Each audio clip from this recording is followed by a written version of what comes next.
Hey, I'm Joy, 32 years old, and let me tell you about the absolute nightmare that took place on my wedding day. All thanks to my mother-in-law. She definitely takes the cake for being the meanest. Now, I will rewind a bit, and you will know why. A few years ago, my late husband passed away due to some health issues, leaving me and my little daughter Crystal, who was just 3 at the time. It was rough, no doubt. But with the support of my amazing family and friends, I managed to pull through.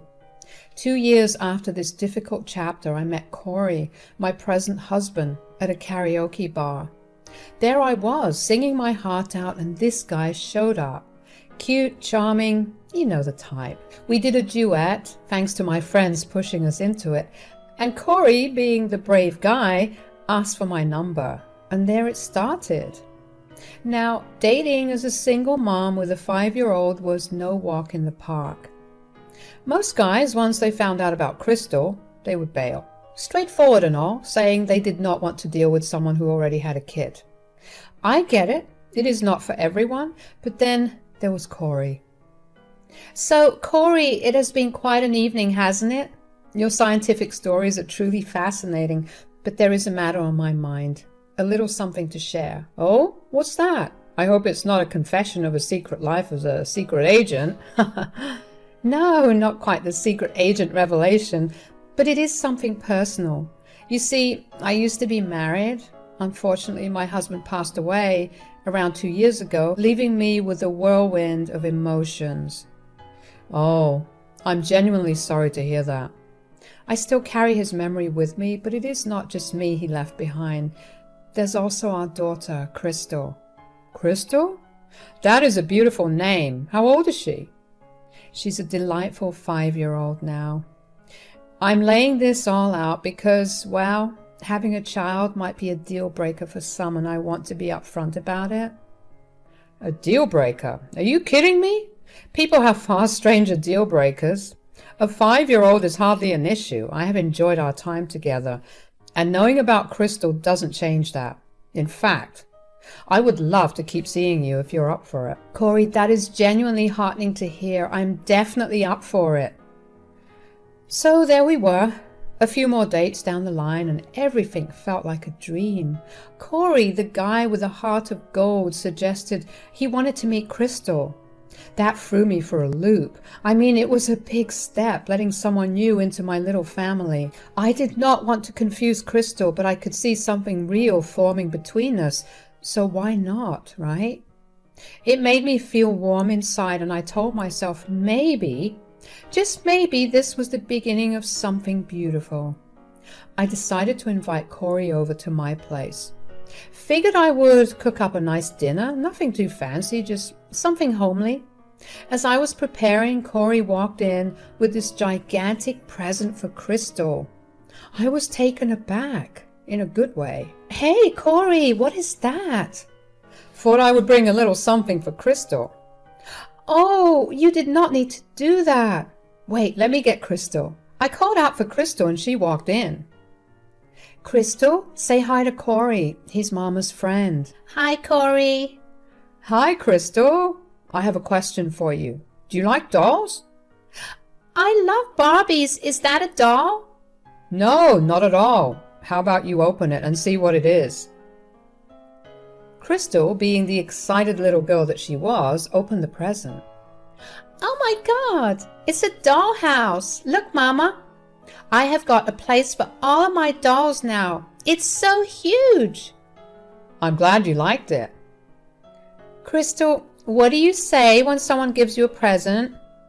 Thank you, Corey. Okay, why don't you spend some time with Corey while I finish up dinner? How about you get your Barbies and we can play with this dollhouse? Yay, we can finally play Barbie. I'll get them.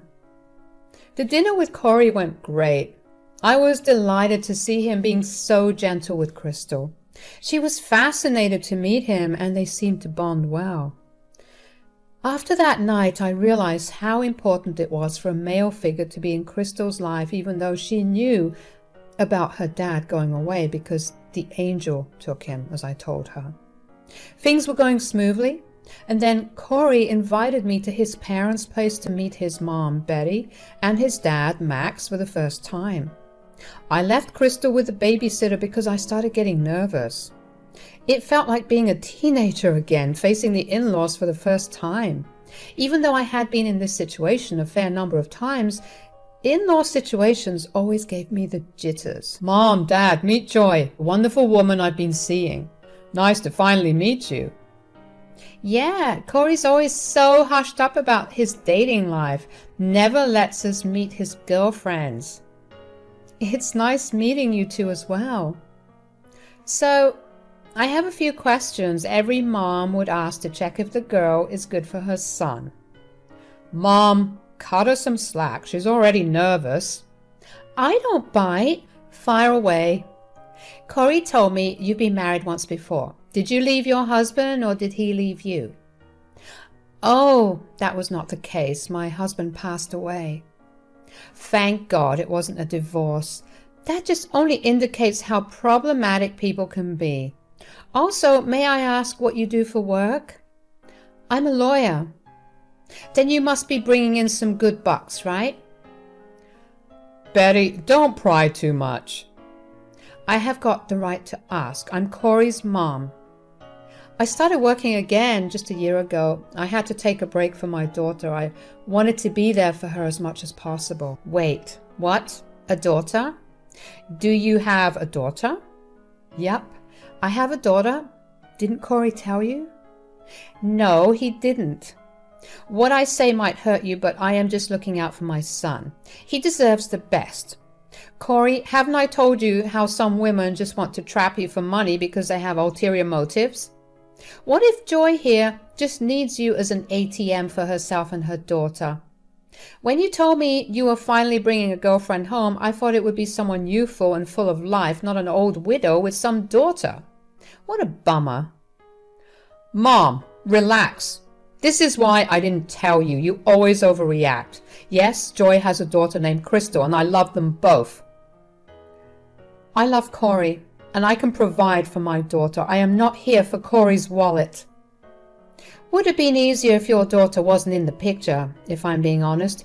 She belongs in an orphanage instead of being a responsibility to my son or any other guy in this matter, now that her own father is dead.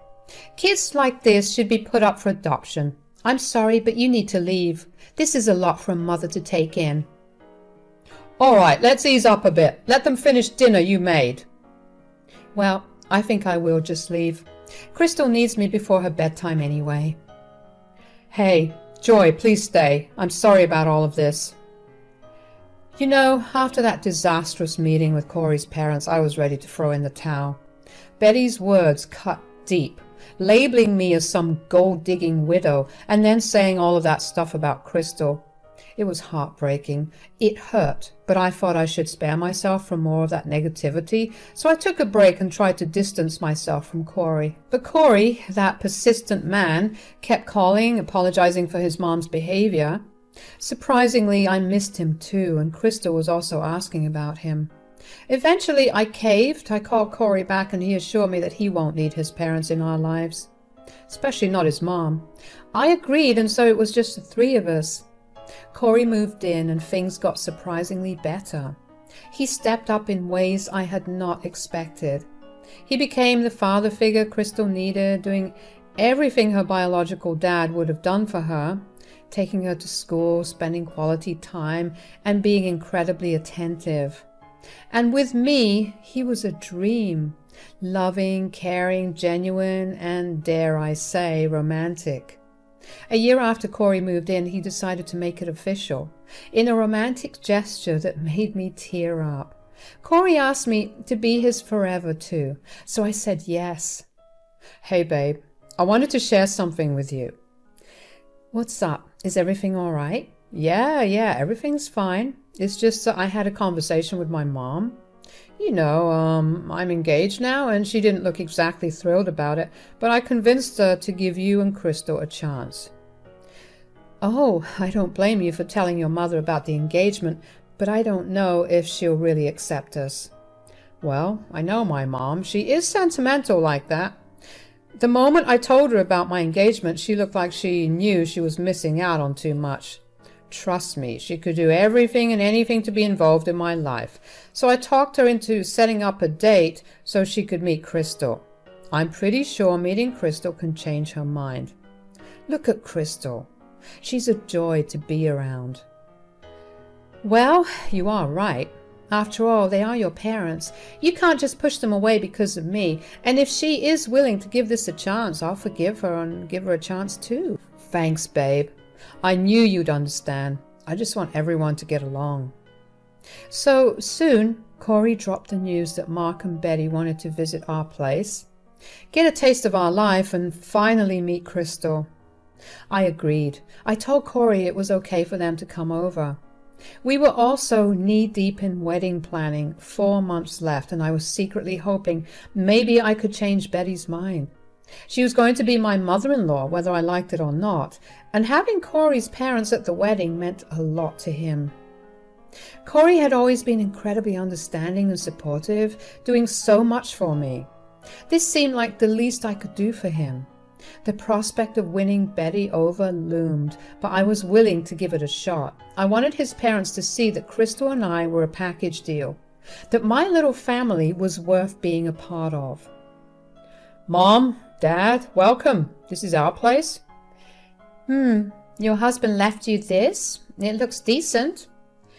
Well, we bought this house together. We both chipped in to purchase it. I see how it is. So, where's Crystal? I've been wanting to meet her. Sure thing. Crystal, come here. Meet your new grandparents. This is Corey's mom, Betty, and that's his dad, Max. Hi, I'm Crystal. I'm happy I'll have one more Gammy and Papa now. Please don't call me that. I'm not your grandmother. Mom, she's just a kid. We talked about giving this a chance, right? Well, how about we go and eat? Everyone was seated at the table. I brought out the food and we started digging in. You call this food? I can cook much better than this. A woman should be able to cook good food for her husband. This does not taste good at all. My mom makes the best food in the world. You talk a little too much for someone your age, don't you? Crystal, why don't you go fetch me some water from the kitchen? Sure, Mom. I sent Crystal to the kitchen so that I could have a word with Betty. Betty, woman to woman, please don't treat my daughter like this. I know you might not like her, but for the rest of the evening, either don't talk to her or just be civil. I never wanted to compromise my daughter's life. I wanted to surround her with the best people. The last time we met, things were rough, but you can choose to be a part of our lives or not. It's up to you. I'm doing my best. I love your son and I respect both of you as my in-laws. I just ask for a little respect in return. Well, I see where your daughter gets her sharp tongue from. Let's see how long you can keep this up. We are not here to put on a show, Betty. We're here to build something together. Mom, can we please just enjoy the evening without unnecessary drama? Fine. I'd rather keep to myself than play happy family here. So for the rest of the meal, Betty stayed quiet. I consider that progress. Afterwards, Corey and I had a talk. He hoped his mom would warm up to us over time, and I shared that hope. She was better at our place than she was a year back at that disastrous dinner at her house. I thought maybe, just maybe, progress was in the works. But there was no time to dwell on it. A wedding needed planning, venue hunting, guest lists, shopping, the whole 9 yards. Juggling work, errands, and taking care of Crystal made it challenging. But we pulled it off in 4 months. It was a whirlwind of decisions, and I had to figure out how to make it all come together. Invitations were sent out, and we did not forget to include Max and Betty. We wanted them to be a part of our happy occasion. So, the day before the wedding, Corey was at his parents' house following traditions, and I was at mine. The plan for the next day was for me to head to the salon with my bridesmaids while Crystal stayed at home with a babysitter for a couple of hours. Then I would return with my bridesmaid crew, send the babysitter home, and take Crystal to the venue in our car for our first look and other wedding activities. My parents were also coming to town the next day for the wedding. Despite the hectic plan, I thought I had everything prepared. But you know how it goes, things don't always go as planned. It all started the next day at the salon. Instead of the expected 3 hours, it dragged on for 5. The salon turned out to be quite unprofessional. I wasn't even halfway ready when Crystal's babysitter called saying she needed to leave. In a bit of a panic, I called Corey to see if he could take Crystal. He mentioned being busy but suggested his mom, Betty, could come over and look after her. I knew Betty didn't exactly adore Crystal, but I didn't think she'd do any harm, and I was desperate at that point. A short while later, he confirmed that Betty would be heading to my place to watch over Crystal. The plan took a turn considering the salon's delay. Instead of going home, we decided to have the car we booked pick us up directly. In a pinch, I called Betty for a favor to dress up Crystal and bring her to the wedding venue. "Hey, Betty, I called you up for a favor."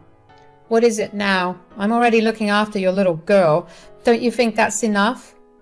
"I know, Betty, you must be exhausted yourself, and I hate to bother you, but I really need some more help. The salon is taking extra time. Their team just got here. It's going to take a while. How about you help Crystal dress up?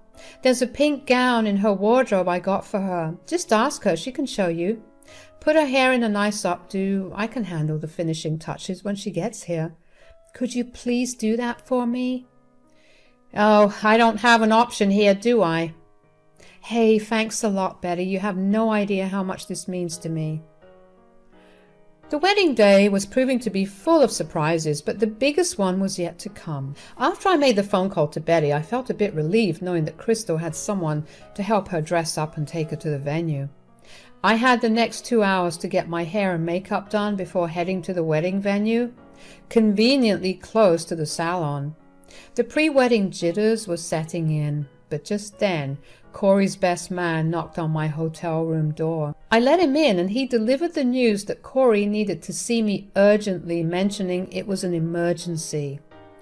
Panic set in as I wondered what could be more important than our wedding. I rushed over to Corey's room, and when I opened the door, there he was, embracing Crystal, who appeared to have been crying.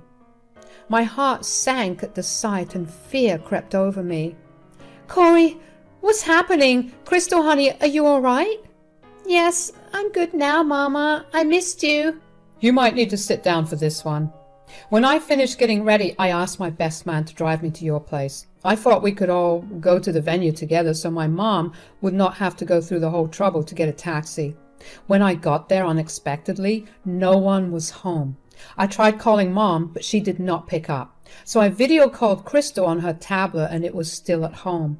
I had a bad feeling. And when I heard a faint scream and banging, I realized it was coming from the shed in your backyard. I found Crystal there, sweating and crying. Someone had locked her in there, and by someone, I mean my mom. I brought her here first before calling you to avoid panicking you. I'm sorry. How could your mom do this? Crystal could have been hurt. She might have passed out there. I should not have called Betty in the first place. This is all my fault. I'm so sorry, babe. Don't blame yourself. It was my idea to trust my mom with this. I shouldn't have suggested it in the first place. Crystal, sweetie, I'm so sorry. How about I grab you something to eat while you sit here with Corey? Would you like that? I've already given her a lot of water, but yeah, she could use something to eat.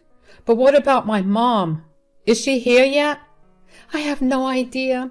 I'm dealing with a lot right now. This was supposed to be our day. How can we go through with this after Betty pulled such a stunt? I know she managed to ruin the day for us, but I won't let that happen. The wedding is going to happen. We will go out there to celebrate our love and have a good time. Don't worry about my mom. Just inform me as soon as she gets here. I can't believe she would go to such lengths. I'll make sure she faces the consequences. I was seriously mad and not sure how to handle things. But Corey insisted on going ahead with the wedding, and we agreed to deal with Betty later. I needed some space, so I told my bridesmaids and made sure Crystal got a snack. While heading to Corey's room, I saw Betty coming. I quickly slipped into the room. Your mom is here.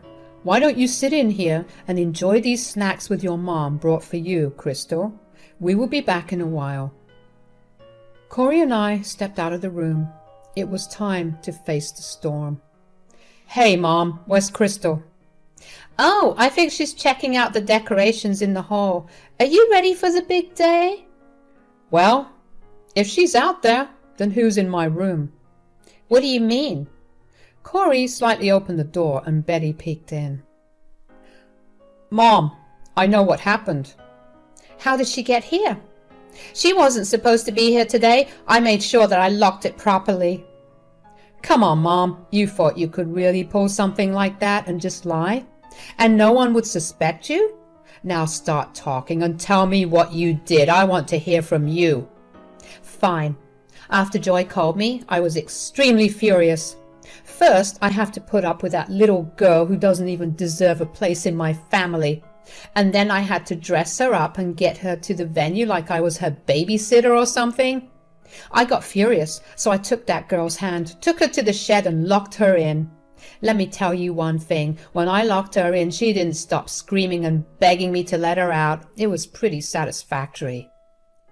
You have no heart, Betty. Well, I did what I needed to do. Every time I look at her face, my blood starts to boil. Well then, Mom, you don't have to see her face for the rest of your life now. What do you mean? What I mean is, Mom, you're a terrible human being. What you did today was not a stunt to prove something. It could have hurt Crystal seriously, and you know what? I'm done with you. I don't want you in my life anymore. I did all of this for you, and that's how you thank me?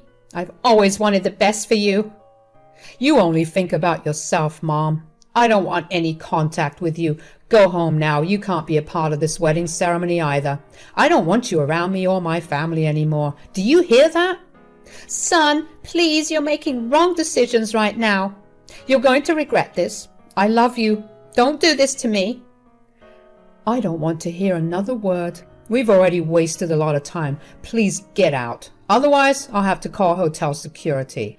So after Corey's showdown with his mom, the real celebration began. My parents rolled in along with other guests, and my mom took charge of looking after Crystal during the entire ceremony. We exchanged vows and threw one hell of a party. As we celebrate our 1-month anniversary, we found out that I'm pregnant. My focus has shifted to protecting our growing family. Betty's out of the picture, and honestly, it feels like justice.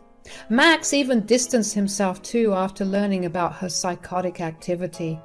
Sometimes people are just straight up bad, like Betty, who just chose the dark side, leaving no room for goodness.